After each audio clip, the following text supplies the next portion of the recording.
So we start the next one by talking a little bit about specific heat capacity. The specific heat capacity happens to be an intrinsic property of the material that you are talking about. Okay, so just like we saw that particular kind of bronze that was used for making those statues had a specific heat capacity of 430, approximately 430 joules per kilogram degree Celsius. Pure iron will have its own specific heat capacity, pure copper will have its own specific heat capacity, mercury will have its own specific heat capacity. But depending upon the impurities that are in it or other substances that you have added to it, like when you make alloys, the specific heat capacity can vary. So the way in which you can find out the specific heat capacity of any material that has been given to you can be by using those two formulas that I discussed just a little while back. So first you have to find out the heat capacity, which is the amount of energy given divided by the change in temperature. And then you can find out the specific heat capacity by dividing the heat capacity with the mass of that particular object. Of course, you can combine these two equations. You can put C equals for C prime over here, you can substitute Q upon delta T divided by M. And if you manipulate this, you will get C equals Q upon M delta T. And you can see why the units for specific heat capacity are these peculiar units, because the unit for heat, of course, will be joules. SI unit for mass, of course, will be kilograms. And the only small difference over here is that the temperature's SI unit is actually in Kelvin. Okay, but in our syllabus, we often use, in fact, we almost exclusively use joules per kilogram degree Celsius. And the reason why we can do that is because we are not talking about the absolute temperature, we are talking about the change in temperature. Okay, and the gradations for Kelvin and for degree Celsius are exactly the same. So therefore, we don't need to worry about the fact that it is actually supposed to be Kelvin, but we take it in degree Celsius because we are only bothered about the change in temperature. We are not bothered about the absolute temperature. So there are many ways in which you can find out the specific heat capacity of substances.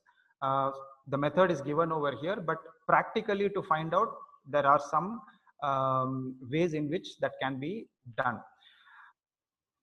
I will discuss that later when we discuss calorimetry, how it is done. But for the time being, there is a chart that is given in our textbook. That chart gives the specific heat capacity of different substances. So I'd like you to have a look at that chart first. Can you tell me which page number it is? 263. So it's on 265. So if you look at that chart on page 265, you have, so it's over here. I don't know if you're able to see that now. It gives the specific heat capacity of several materials, 12 materials to be precise: lead, mercury, brass, zinc, copper, iron, glass, aluminium, kerosene oil, ice, seawater, and water. And the specific heat capacities are given in terms of joules per kilogram Kelvin, and also in terms of calories, which is an alternative unit of heat energy, in terms of calories, grams, degrees Celsius. Don't bother so much about the calories, gram, degree Celsius right now. We'll come to that later.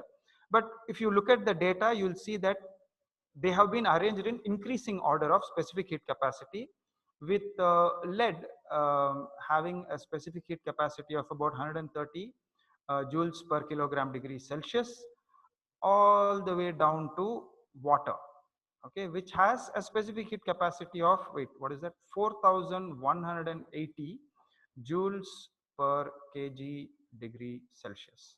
Okay, and this water's specific heat capacity is something that is interesting that we need to discuss. So in terms of memorizing, you don't need to remember the specific heat capacity of anything other than water. Okay, and water specific heat capacity also, you can round the value of to 4200 joules per kg degree Celsius, because it makes it easier to do calculations. Most of the numerical problems will give this value, or it will give you a value of 4.2 joules per gram degree Celsius. Both are actually exactly the same. It's just that the unit of mass has been changed in this, and therefore the uh, difference of 1000, I mean it's 1000 times smaller than this one. That's because this is for kilograms and this is for grams. So these two values that I have written in blue are the ones you have to memorize.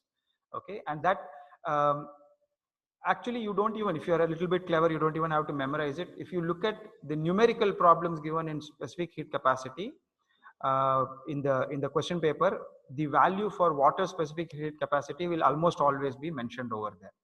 So what is remarkable about this specific heat capacity of water is it is the highest in the table that has been given. Okay, only seawater comes close, and even that is just a form of water. The only reason it is lower than the specific heat capacity of pure water is because salts been dissolved in it.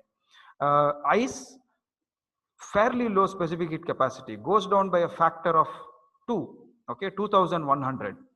And then after that, if you see everything, aluminum, glass, iron, copper, everything goes down below 1000 joules per kilogram degree Celsius. So water has this remarkable capacity to absorb an enormous amount of energy in order to raise its temperature by 1 degree Celsius. And this fact is something that we human beings have used to apply in various ways. So what those ways are, that we'll discuss in a next class.